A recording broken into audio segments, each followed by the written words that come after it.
Сәлем достар, бүгін сіздермен бірге екі ғана заттан тұратын үй жағдайында балмұздақты жасап көрсететін боламын.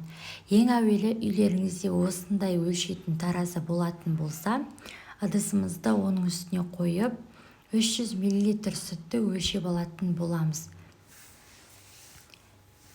Келесі кезекте дүкендерде сатылатын осындай дайын балмұздақ ұнтағы сатылады.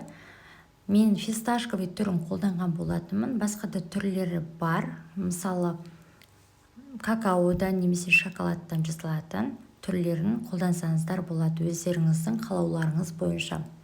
Келесі кезекте сүт пен жаңағы балмұздақтың ұнтағын қасықтың көмегімен жақсылап тұрып араластырып аламыз. Арасы ұнтақ болып қалмауы қажет. Бір-біріне жақсы сіңгенше осылай жақсылап араластыра береміз. Келесі кезекте біз миксерді қолданатын боламыз. Миксердің қолдану ұзақтығы бізде 5 немесе 7 минут аралығында болады. Миксермен араластыра отырып, біздің массамыз қою болуы қажет.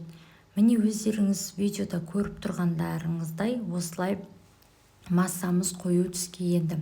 Және де қасықпен осылай араластырып көреміз. Массамыз дайын болды, және де оны холодильникке 4-5 сағатқа салып қоямыз, яғни тоңазытқышқа.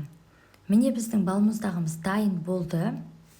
Өздеріңіз көріп тұрғандарыңыздай ыдысымызға салып алатын боламыз. Дәмі өте керемет болып шығады, жасап көріңіздер. Біздің YouTube каналымызға тіркелуді, лайк басуды және де қоңыраушаны басуды ұмытпаңыздар. Дәл осындай керемет балмұздақтың рецептісі және де басқа да өте керемет қарапайым рецептерден жасалатын тағамның түрлерімен сіздермен бөлісетін боламыз.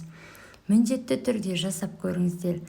Дәмі тіл үйіреді, отбасы мүшелеріңізді қуантуды ұмытпаңыздар. Ал барлықтарыңызға ас болсын.